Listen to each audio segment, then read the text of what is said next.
మనం వెళ్ళిపోదాం. ఏంటి అంటే సిద్ధపడాలా. హల్లెలూయా. మనం గడిచిన వారంలో నుండి సిద్ధపాటును గురించి మనము చూస్తూ ఉన్నాము. సిద్ధపడాలా.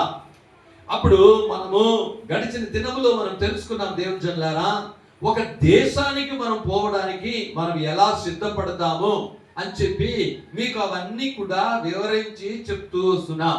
కాబట్టి సిద్ధపాటు అంటే ఏంటి అని మనం చూస్తూ ఉన్నాం. మనం ఇక్కడ నుండి ఇంకొక దేశానికి పోవాలంటే అనేక కార్యక్రమాలు, అంటే పాస్పోర్టు, వీసా, ఆ తర్వాత అనేక విధమైనటువంటి ఫ్లైట్ టికెట్లు, ఇవన్నీ మనము డబ్బులు ఇచ్చి ఏం చేసుకోవాలా, రెడీ చేయాలి. వాళ్ళు ఏమో రూల్స్ అండ్ రెగ్యులేషన్ పెడతారో దాని ప్రకారమే మనం చేసుకోవాలి. హల్లెలూయా. ఇలాంటి కార్యాలన్నీ కూడా మనం చూసాం. కాబట్టి ఆ దేశానికి వెళ్ళేటువంటి వారు కొన్ని రోజులకి తిరిగి ఏం చేసేస్తారో రావాలా. మనం అప్పుడు మనం 1 నెల ఉంటామో 2 నెలలు ఉంటామో దానికి తగినట్టుగా మనం సిద్ధపడి ఏం చేస్తామో అక్కడికి మనం వెళ్తామో అని చూసాం. ఒకవేళ ఈ దేశం నుండి వెళ్ళిపోయి తిరిగి ఈ దేశానికే రావు అన్నట్టుగా నువ్వు వెళ్ళినట్టయితే నువ్వు ఎలా సిద్ధపడతావు అని చూసి కూడా చూసాం. అప్పుడు ఈ లోకంలో, అంటే ఇక్కడ ఈ దేశంలో నుండి ఆ దేశానికి వెళ్తున్నావు, ఇక తిరిగి రావు అన్నప్పుడు ఈ లోకంలో ఈ దేశంలో ఉన్నవన్నీ కూడా విడిచిపెట్టి అమ్మేసుకుని వదిలిపెట్టి పోతాం. హల్లెలూయా. అదే విధంగా పరలోక రాజ్యముల నుండి యేసయ్య భూలోక రాజ్యానికి, ఆ మధ్య ఆకాశానికి రాబోతున్నాడు. హల్లెలూయా. అది దేవుని యొక్క రహస్య రాకడా. దాని గురించి ఏం చెప్తారండి? దేవుని రహస్య రాకడా అని మనం ఏం చేస్తామో చూస్తాం. ఆ రహస్య రాకడా. రెండవది బహిరంగ రాకడా. ఇంకోటి బహిరంగ రాకడా. బహిరంగ రాకడా అందరూ చూస్తారు. ఈ రహస్య రాకడ అంటే సంఘానికి మాత్రమే. ఎవరికి? యేసుక్రీస్తును అంగీకరించుకొని దేవుని సముఖంలో వచ్చి ఆయన చిత్త ప్రకారం నడిచే వారికి మాత్రమే జరిగేది రహస్య రాకడా. అప్పుడు ఆ రహస్య రాకడకు నువ్వు పోవాలి అంటే నువ్వు సిద్ధపడాలా. హల్లెలూయా. అప్పుడు సిద్ధపడాలా అన్నప్పుడు నువ్వు ఫ్లైట్ ఎక్కేటప్పుడు వేరే దేశానికి పోయినప్పుడు వాళ్ళ రూల్స్ అండ్ రెగ్యులేషన్ ఆ దేశాల గురించి పెట్టి ఉంటారు. ఇప్పుడు మీ ఫ్లైట్ వెళ్ళినప్పుడు రిజెక్టెడ్ అనే ఒకటి కొన్ని ఉంటాయి. ఇవన్నీ తీసుకొని పోకూడదు, ఇవన్నీ తీసుకొని పోకూడదు అని ఉంటాయి. అదే విధంగా యేసయ్య యొక్క రహస్య రాకడలో మనకు ఇవి గాని ఉంటే మనము కూడా ఆయన రాకడకు వెళ్ళలేము. హల్లెలూయా. అప్పుడు దాని గురించి మనం ఏం చేశాము చూస్తూ ఉన్నాం. ఆ వాక్యాన్ని చదువుదాము. యోహాను రాసిన మొదటి పత్రిక 2వ అధ్యాయము 15, 16 వాగ్దానాలు మనం చదివినట్టయితే యోహాను గారు ఆ మాటలను మనకు చెప్తూ ఉన్నారు. మొదటి యోహాను రాసిన మొదటి పత్రిక 2వ అధ్యాయము 15, 16 ఈ లోకమునైనను లోకములో ఉన్న వాటివైనను ప్రేమింపకుడి. ఎవడైనను లోకమును ప్రేమించిన యెడల తండ్రి ప్రేమ వానిలో ఉండదు. లోకములో ఉన్నదంతయు అనగా శరీరాశ్రయు, నేత్ర ఆశయు, జీవపు డంబమును తండ్రి వలన పుట్టినవి కావు, అవి లోక సంబంధమైనవే. హల్లెలూయా. అప్పుడు దేవుడు చెప్పాడు ఈ 3 కార్యాలు. అది ఏమంటే లోక ఆశ, నేత్ర ఆశ, జీవపు డంబము. హల్లెలూయా. కాబట్టి ఈ 3 మీ దగ్గర ఉన్నట్టయితే ఈ 3లో ఏ ఒక్కటి ఉన్నా సరే హల్లెలూయా మీరు దేవుని రాకడకు వెళ్ళలేరు. అప్పుడు రిజెక్టెడ్ లిస్ట్. ఏమిది? Rejected list. అప్పుడు ఈ వాక్యం చెప్తున్నది మనం గడిచిన 2 వారాలు మనం చూసాము. ఏమంట? శరీర ఆశ. ఏముండకూడదు నీకు? శరీర ఆశ ఉండకూడదు. ఆ శరీర ఆశల గురించి చూసాం. ఆయనకి ముందు ఆ తర్వాత నేత్ర ఆశ. ఏమది? నేత్ర ఆశ ఉండకూడదు అని చూసాం. ఈ రోజు జీవపు డంబము. ఏంటది? అంటే ఏమనంటే గర్వము. ఏమది? ఈ గర్వము కూడా నీకేం చేయకూడదు, ఉండకూడదు. ఈ 3 కూడా మొదట ఎక్కడ ఎవరిలో పుట్టింది అంటే సాతానులో పుట్టింది. ఎవరిలో వచ్చిందని మొత్తం అంతా యోహోను రాసిన పత్రిక 28వ అధ్యాయము 17వ వాగ్దాన వచనంలో మనం చూసినట్టయితే ఈ 3 కూడా మనలో కనబడుతున్నాయి. యోహోను 28వ అధ్యాయము 17వ వాగ్దాన వచనాన్ని మనము చూద్దాము. నీ సౌందర్యమును చూచుకొని నీవు గర్వించిన వాడవై నీ తేజస్సును చూచుకొని నీ జ్ఞానమును చెరుపుకొంటివి, కావున నేను నిన్ను నేలను పడవేసేదను, రాజులు చూచుచుండగా నిన్ను హేళనకు అప్పగించదను. హల్లెలూయా. అప్పుడు మొట్టమొదట ఈ గుణాతిశయాలన్నీ, ఈ కార్యాలన్నీ ఎవరిలో వచ్చిందంటే సాతానులో వచ్చింది. ఏమొచ్చింది? సాతానుకు దేవుడు అనే ముందు లూసిఫర్గా ప్రధాన దేవదూతగా వాడిని నిర్ణయించి పెట్టి ఉంటే వాడు ఏం చేశాడంటే తన్ను తాను చూచుకున్నాడంట. ఏమంట? నీ సౌందర్యమును చూచుకుని. ఏమంట? అప్పుడు దేవుడు అంత సౌందర్యంగా, అంత అందంగా ఆ దేవదూతను దేవుడు చేస్తే ఆ అందాన్ని చూసి గర్వించాడంట. హల్లెలూయా. ఆ సౌందర్యమును చూచుకొని నీవు గర్వించిన వాడవైతివి. చూసావా? గర్వము ఎక్కడ స్టార్ట్ అయిందంటే సాతానులో స్టార్ట్ అయింది. హల్లెలూయా.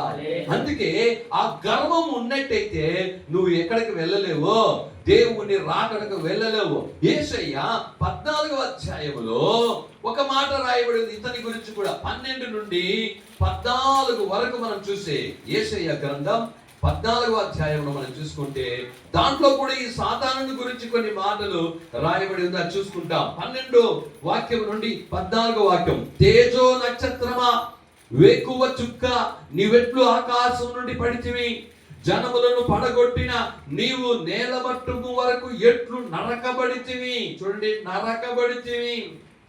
నేను ఆకాశములకు ఎక్కిపోయేదను, దేవుని నక్షత్రములకు పైగా నా సింహాసనమును హెచ్చించుదును, ఉత్తర దిక్కునున్న సభా పర్వతము మీద కూర్చుందును, మేఘమండలము మీదకి ఎక్కుదును, మహోన్నతునితో నన్ను సమానముగా చేసుకుందును అని నీవు మనసులో అనుకుంటివి కదా.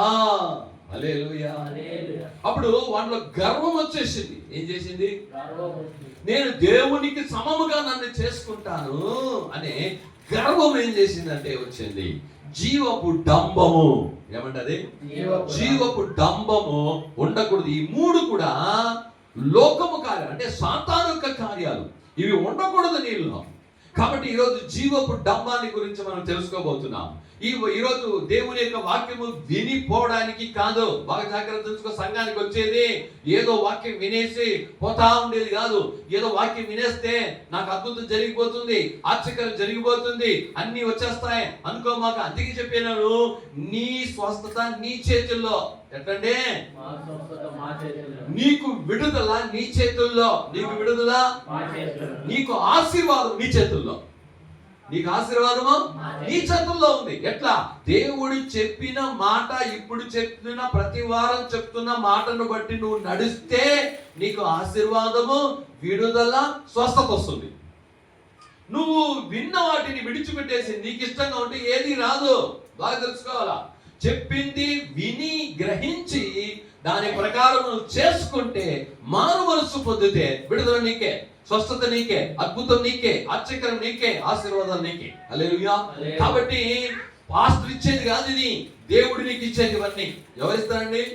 అప్పుడు దేవుని మాటలు విని చూస్తే ఆశీర్వాదం నీకు వస్తుంది ఆటోమేటిక్ గా. దేవుని మాటలు విని నీ జీవితాన్ని, నీ తలపుల్ని, హృదయాన్ని, నీ జీవితంలో ఉన్నటువంటి లైఫ్ స్టైల్ మార్చుకుంటే ఆటోమేటిక్ గా విడుదల వస్తుంది, స్వస్థత వస్తుంది, దేవుడు అద్భుతం చేస్తాడు నీకు. హల్లెలూయా. సత్యమును ఎరుగుదువు, సత్యము నిన్ను స్వతంత్రులుగా చేస్తుంది. చూడండి, సత్యాన్ని నువ్వు ఎరగాల, వినాలా, దాన్ని విడిచా చేద్దాం. అప్పుడు ఈ గర్వాన్ని గురించి బైబిల్లో చాలా కార్యాలు రాయబడి ఉన్నాయి. ఈ గర్వాన్ని మనం చూడబోతున్నాం. సామెతల గ్రంథము 16వ అధ్యాయంలో మీరు చూసుకున్నట్టయితే ఒక వాక్యం అక్కడ రాయబడి ఉంది. 16:5 గర్వ హృదయులందరూ యెహోవాకు హేయులు, నిశ్చయముగా వారు శిక్ష నొందుదురు. గర్వ హృదయము. ఎట్లాంటి హృదయం అంట? గర్వ హృదయులందరూ యెహోవాకు ఎవరంట? హేయులు. సామెతలు 16:5. గర్వమైన నీ హృదయం గర్వంగా ఉన్నట్టయితే నిశ్చయంగా వారు శిక్షను నొందుతారు. 16:18. అదే 16వ అధ్యాయంలో 18.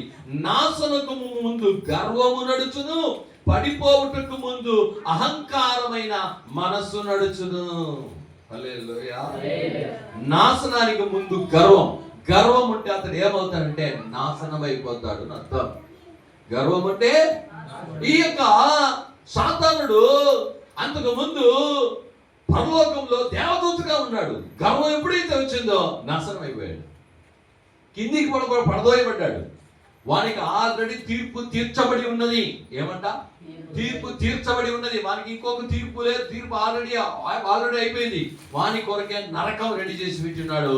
వాడు నరకానికి తప్పకుండా పోతాడు. కాబట్టి ఈ గర్వం వాడిని ఏం చేసేస్తుందంట? నాశనంలోనికి నడిపిస్తుంది. కాబట్టి దేవుని జనాలను మనం రక్షించబడి దేవుని సంఘంలో ఉండేది ఎందుకు? ఇంతకు ముందు పాపులుగా ఉన్నప్పుడు నాశనం అవడానికి, నరకానికి వెళ్ళడానికి పాత్రమైన నిన్ను నన్ను యేసే తన శిలువ రక్తం చేత కాపాడి నడిపించి సంఘానికి తీసుకొచ్చి ఆ అభిషేకం ఇచ్చి ఆ బాప్టిజం ఇచ్చి పెట్టింది ఎందుకంటే నువ్వు నాశనానికి పోవడానికి కాదు, నిత్య జీవనానికి రావడానికి. హల్లెలూయా. కాబట్టి గర్వమును నీలో ఉండనే కూడదు. చూద్దాము 2 దినవృత్తాంతములు 32వ అధ్యాయములో 25వ వాగ్దాన వచనములో మనం చూసినట్టయితే అక్కడ ఆ గర్వాన్ని గురించి మనం చూస్తున్నాం. 2 దినవృత్తాంతములు 32వ అధ్యాయము 25వ వాగ్దాన వచనాన్ని మనం చూసినట్టయితే అక్కడ రాయబడినటువంటి ఒక మాట ఉంది. హిజ్కియా చూద్దాము. ఆ హిజ్కియా అయితే హిజ్కియా మనసును గర్వించి తనకు చేయబడిన మేలుకు తగినట్లుగా ప్రవర్తింపనందున అతని మీదికిని యూదా యెరూషలేముల వారి మీదికిని కోపము రాగా.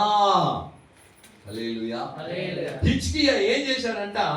చూడండి 24వ వాక్యంలో జరుగుతున్న వాక్యం. ఆ దినములలో హిజ్కియా రోగి అయి మరణ దశలో ఉండెను. అతడు యెహోవాకు మొరపెట్టగా ఆయన అతనికి తన చిత్తమును తెలియపరిచి అతనికి సూచన ఒకటి దయచేసెను. అప్పుడు హిజ్కియా వ్యాధితో ఉన్నాడంట. గమనించండి, ఏమంట? వ్యాధితో ఉంటే దేవుణ్ణి ప్రార్థన చేశాడు. మీరు ఎన్ని దినాలు వ్యాధిగా ఉన్నప్పుడు దేవుని చూసి ప్రార్థన చేశారు? దేవుడు స్వస్థతనిచ్చాడా? ఇంతవరకు ఎన్నిసార్లు నీకు వ్యాధి వచ్చాయి, నువ్వు ప్రార్థన చేసినావు కదా, దేవుడు స్వస్థతని ఇచ్చాడా? ఇవ్వలేదా? ఇచ్చాడు కదా.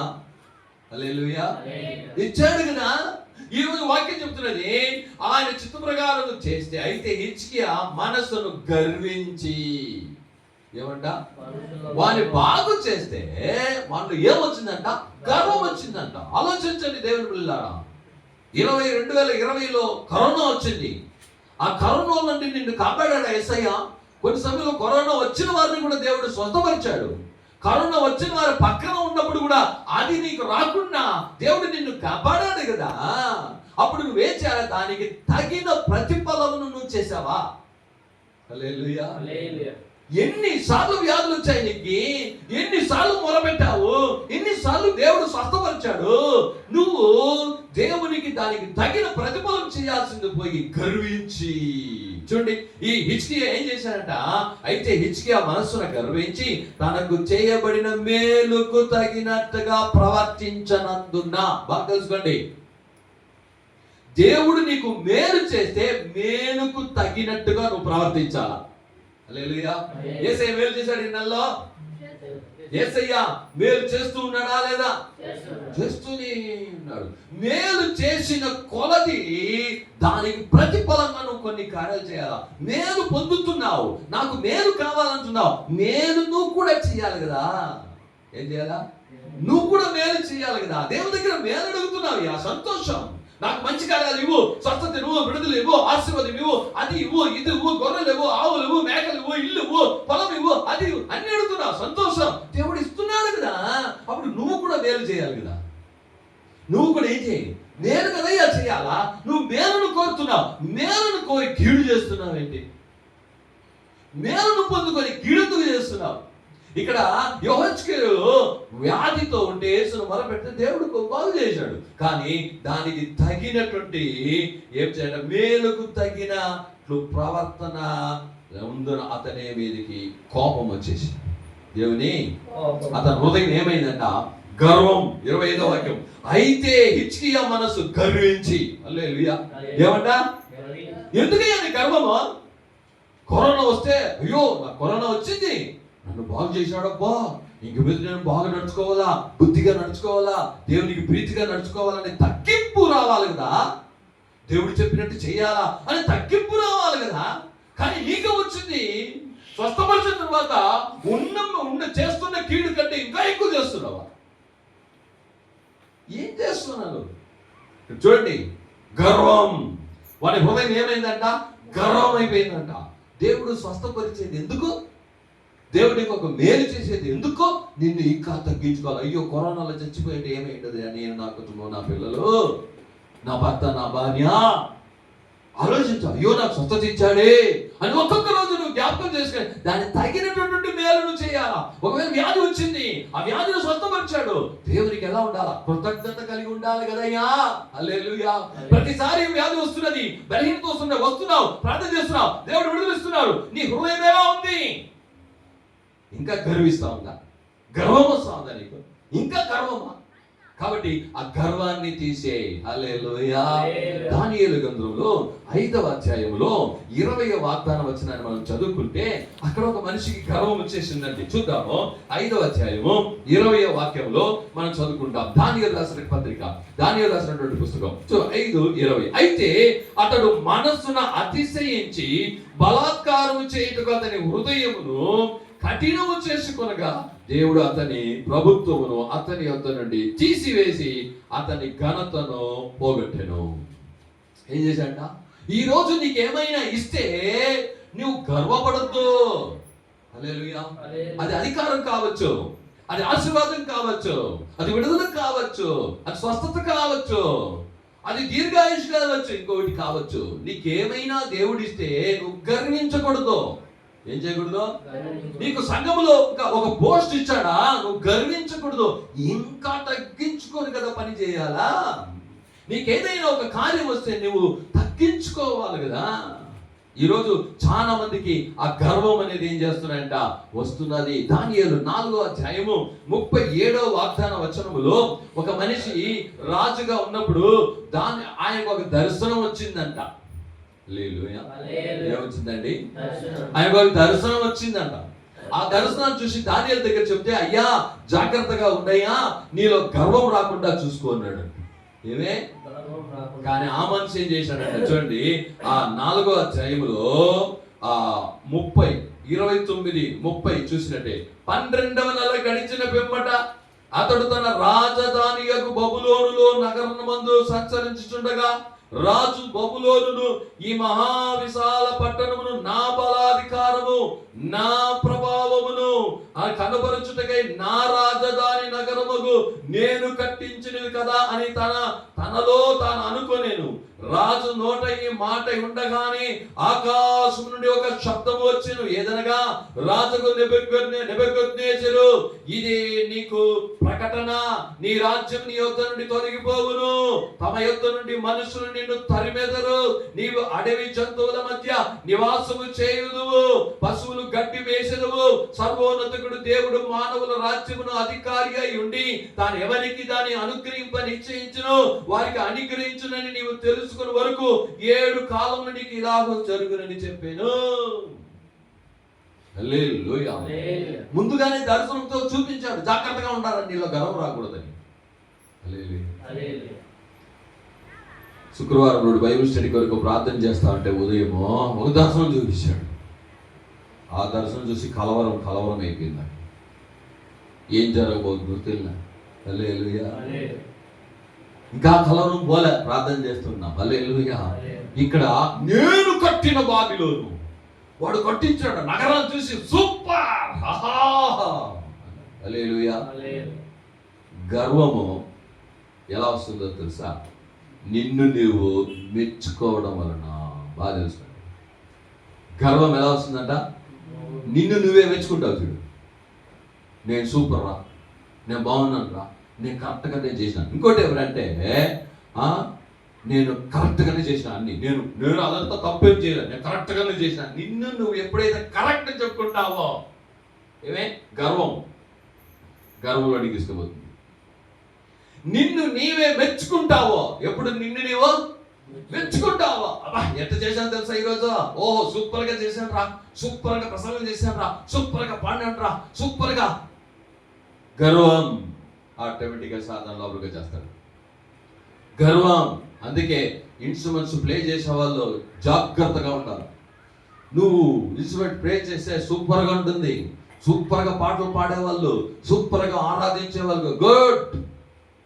గర్వం రాకుండా చూసుకో. హల్లెలూయా. ఏమి ఇక్కడ చూశాడు, నేను కట్టించిన నా బాబిలోను, నా నగరము, నాకు నాది, నా నా అన్నాడు. గర్వం వచ్చేసింది. హల్లెలూయా. దేవుడు ఏం చేశాడు? నీ రాజ్యం నీ దగ్గర నుండి తీసేస్తా. దేన్ని చూసి నువ్వు గర్వించావో అది ఉండదు. దేన్ని చూసి నువ్వు గర్వించుకుంటావో అదే తీసేస్తాడు. జాగ్రత్త. గర్వం అవసరం లేదు. హల్లెలూయా. ఏం అవసరం లేదు? గర్వము నీలో ఉండకూడదు. నాది ఏందయ్యా నీది? అందుకు ఒక పాట పాడుకుంటామా? పాడుకుంటా, నాది నాది అని వాగులాట నీకెందుకు, ఏది నీది కాదు, ఈ సత్యం ఎందుకు ఎరవకెందుకు. హల్లెలూయా. నాది నాది నాది అంటున్నావు, ఏది నీది కాదయ్యా. హల్లెలూయా. వచ్చేటప్పుడు ఏం తీసుకొచ్చావు, పోయినప్పుడు ఏం తీసుకోబోతావు? ఏది నీది? ఈ శరీరం మీద నువ్వు సృష్టించుకున్నావా? కాదే. ఈ ప్రాణం మీద నువ్వు సృష్టించుకున్నావా? కాదే. ఈ భూమి మీద నువ్వు సృష్టించావా? కాదే. ఏది నీది కానప్పుడు ఇదంతా నాది నాది అంటే ఎందుకు చెప్తున్నావు? గర్వం. హల్లెలూయా. ఇతడు చెప్పినప్పుడు ఏం జరిగిందో చూడండి. ఆ 4:37 వాక్యము మనం చదివినప్పుడు, ఇలాగూ నెబుకద్నెజరు నేను పరలోకపు రాజు యొక్క కార్యములన్నీ సత్యములను ఆయన మార్గములు న్యాయములై ఉన్నవనియు గర్వముతో నటించు వారిని ఆయన అనపశక్తుడు.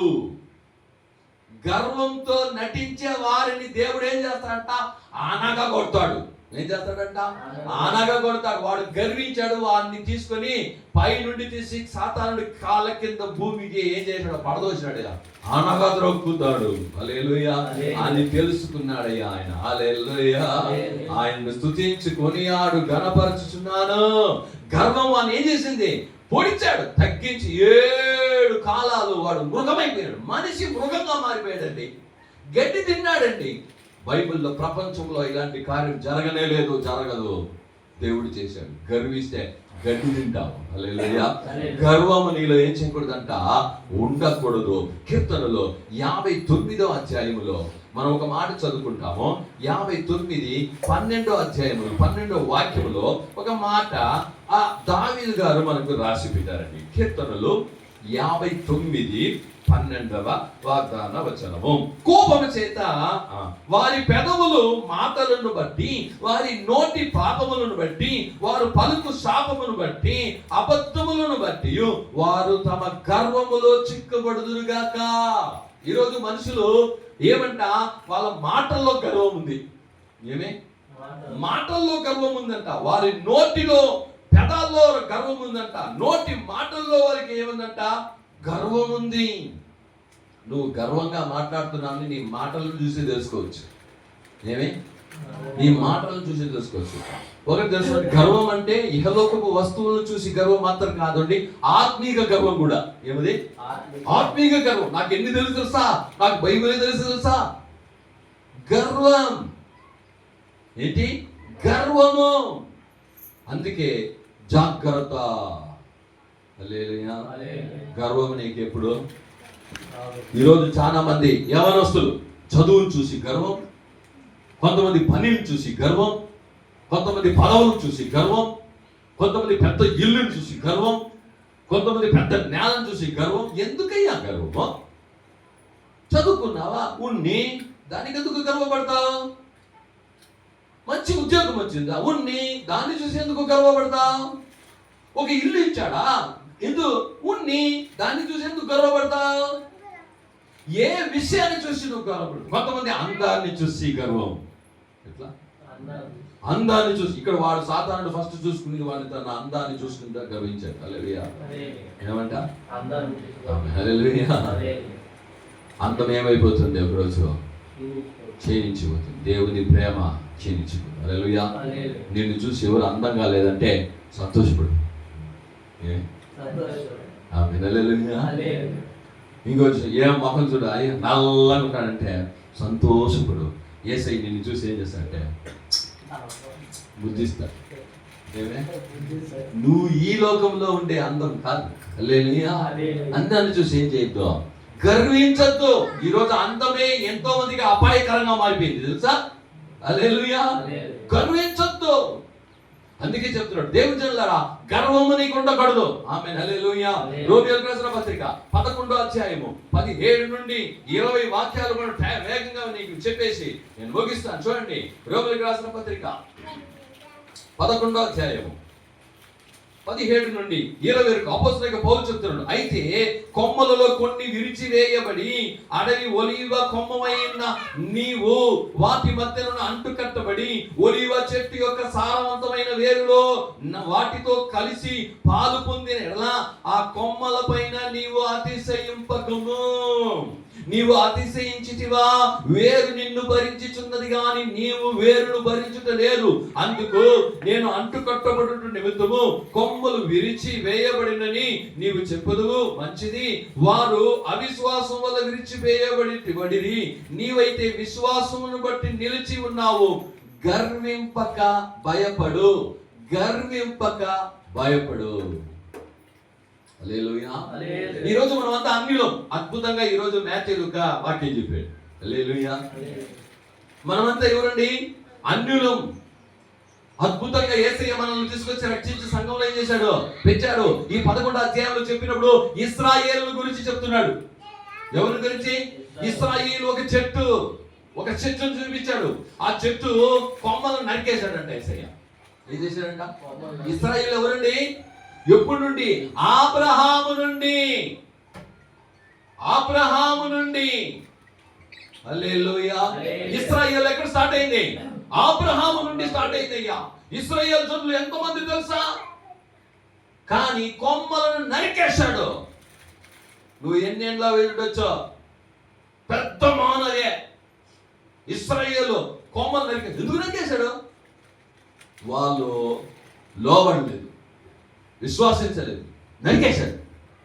ఆ నరికేసిన చోట, ఆ నరికేసిన కొమ్మలు నీవు నేను ఏమంటా ఎక్కడున్నా అంట?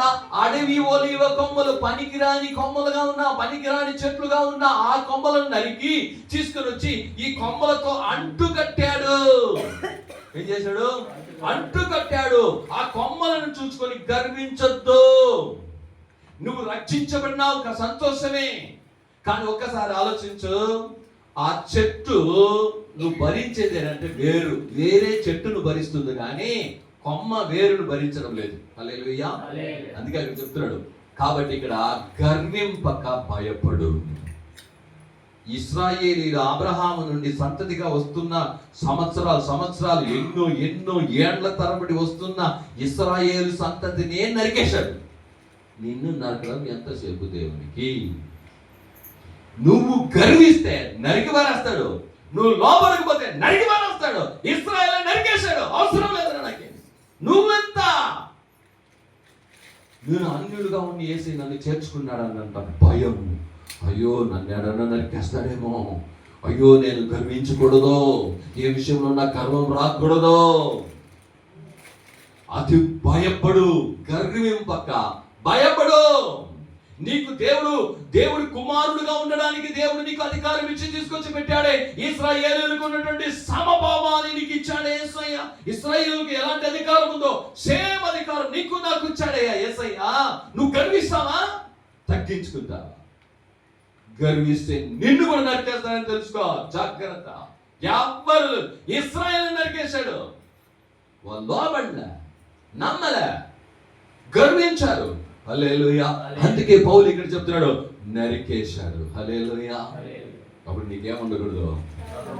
గర్వము ఉండకూడదు. యేసయ్యకి ఏం లేదంటే గర్వము లేదు. చదువు ఫిలిప్పీయులకు రాసిన పత్రిక 2వ అధ్యాయం 6 నుండి 8 వాక్యాలు ధ్యానిద్దాం. 2వ అధ్యాయం 6 నుండి 8 వాక్యాలు.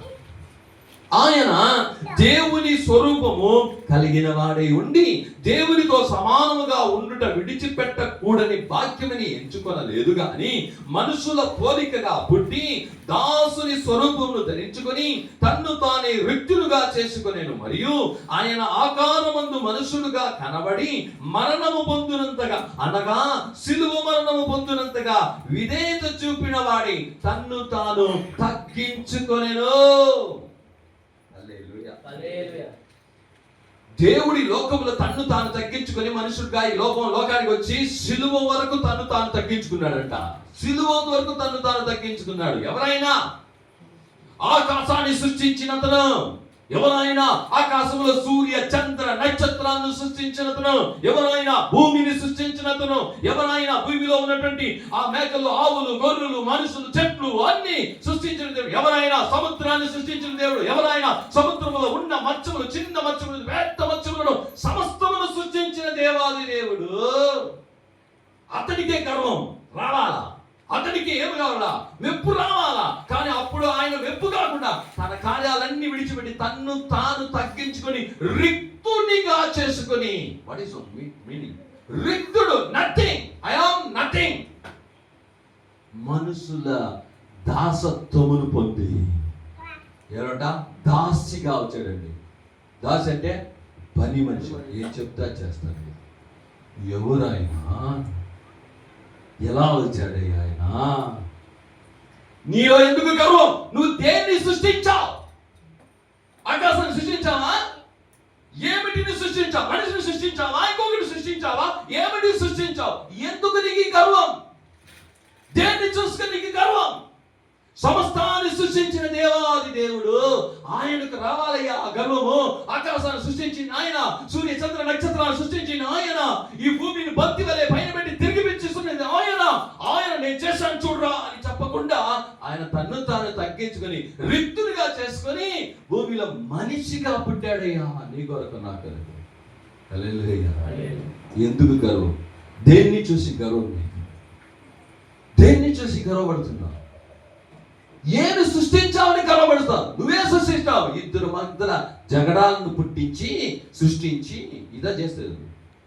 ఏం చేస్తున్నావు? ఏం సృష్టిస్తున్నావు? ఇక్కడ ఏం సృష్టించినావు? ఇన్ని సృష్టించిన దేవుడు తన్ను తాను రిక్తునిగా చేసుకుని తగ్గించుకుని సిలువ మరణం వరకు తన్ను తాను తగ్గించుకున్నాడు. ఈరోజు ఎక్కడ తగ్గింపు ఉందా? నీకు తగ్గింపు ఉందా? నీకు తగ్గింపు ఆలోచించు.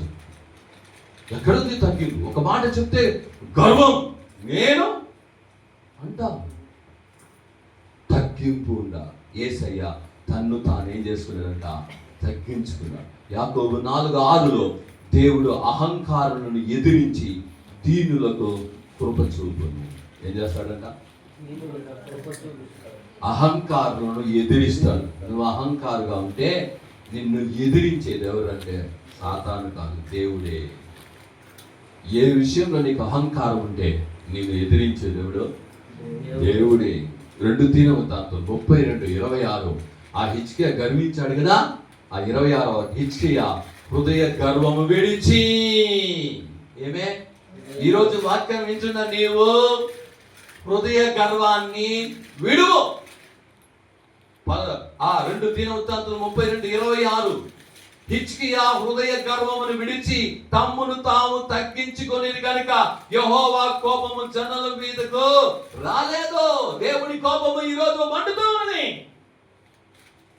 ఆ కోపం పోవాలంటే నీకేం రావాలా? తగ్గింపు. గర్వాన్ని విడిచిపెట్టి తగ్గించుకో. హల్లెలూయా. ఏంటి చెప్పండి? తగ్గించుకుంటే కోపం చల్లారుతుంది. ఎందుకు నేను చెప్పాను? శుక్రవారం ఏం కల వచ్చిందంటే కోపంతో ఉన్నాడు. ఏమిటికి నీ గర్వం? దేనికయ్యా నీ గర్వం? దేనికయ్యా నీ గర్వం? దేవుడు తుడిచి పారేస్తాడు. హల్లెలూయా. ఇప్పుడు 2 మాటలు చెప్పి ఈరోజు ప్రార్థన చేయబోతాం. కొరింథీయులకు రాసిన 2వ పత్రిక 12వ అధ్యాయము 1వ వాక్యం. 2 కొరింథీయులు 12:1 అతిశయించుట నాకు తగదు. ఏమి పౌలు చెప్తున్నాడండి? పౌలు గారు చెప్తున్నారు అతిశయించుట నాకు తగదు అంటే గర్వపడుట నాకు తగదు. చెప్పండి. గలాతీయులకు రాసిన పత్రిక 6వ అధ్యాయము 14వ వాక్యం. నువ్వు గర్వించాలంటే దేని మీద గర్వించాలని చెప్తున్నాడు చూడండి. 6:14 గలాతీయులకు రాసిన పత్రిక 6:10. అయితే మన ప్రభు అయిన యేసుక్రీస్తు శిలువయందు తప్ప మరి దేని యందును అతిశయించుట నాకు దూరమవునుగాక. హల్లెలూయా. అంటే నేను అతిశయపడగలిగింది ఏమైనా ఉందంటే, నాకు అతిశయం వద్దు, అది దూరం అవును. ఇప్పుడు మీరు ప్రే చేయాలి ఏంటి అంటే అతిశయం దూరం అవ్వాలి, గర్వము ఏదైనా అతిశయం ఉన్నదంటే అది దేవుని సిలువయందు. నా అతిశయం ఏమి? దేవుని సిలువే. నా గర్వం ఏమంటే యేసయ్య నా కొరకు చనిపోయాడు చూడు, అదే నా గర్వం. నా కొరకు సిలువలో యేసయ్య చనిపోయినాడు చూడు, అదే నాకు అతిశయం. పౌలు మూలంగా అద్భుతాలు జరిగినాయి, బట్ట తీసుకొని పోతే స్వస్థత పడింది, అది నాకు కాదు, అది కాదు నాకు అతిశయం. ఎన్నో సంఘాలు కట్టాడు, ఎన్నో ఆత్మలు రక్షించాడు, బైబిల్లో అనేక అధ్యాయాలు రాశాడు, అది కాదు నాకు అతిశయం. నా అతిశయం అంట సిలువనే, నా అతిశయం అంట సిలువ కార్యాలే. సిలువలో నా కొరకు యేసయ్య మరణించాడు చూడు, అదే నాకు అతిశయం, వేరేమీ అతిశయం లేదు. నా డబ్బు, నా చదువు, నా పదవులు, నా వల్ల చేసిన అద్భుతాలు, ఆశ్చర్య కార్యాలు, విడుదల, ఏది అతిశయమైనది కాదు. సకల ఆశీర్వాదాలు అతిశయాలన్న నా దేవునికి. అందుకే మనం ప్రే చేసినప్పుడు చెప్తాము, అది ఏదో ఇప్పుడు ఊత పదంగా అయిపోయింది. సకల స్తుతియు ఘనతయు మహిమయు దేవునికి. ఎవరికి? ఊత పదంగా వాడదు, గ్రహించి చెప్పాలి. హల్లెలూయా. ఈ 2 కొరింథీయులు 12:1. ఏమి? అతిశయించుట నాకు తగదు, నాకు ఆమేన్. హల్లెలూయా. నేను అతిశయ పడను, అతిశయం నాకు వద్దు. నేను దేంట్లో అతిశయిస్తానంటే నా కొరకు శిలువలో యేసయ్య మరణించాడు చూడు, దాంట్లో మాత్రమే నాకు అతిశయం. హల్లెలూయా. ఈరోజు ఆ గర్వం నాలో ఉండకూడదు యేసయ్య. ఈ గర్వం ఉంటే దేవుడి రహస్య రాకడకు నువ్వేం చేయలేవు, వెళ్ళలేవు. అందరూ మోకరించి ప్రార్థించారు. అందరూ మోకరించండి. అందరూ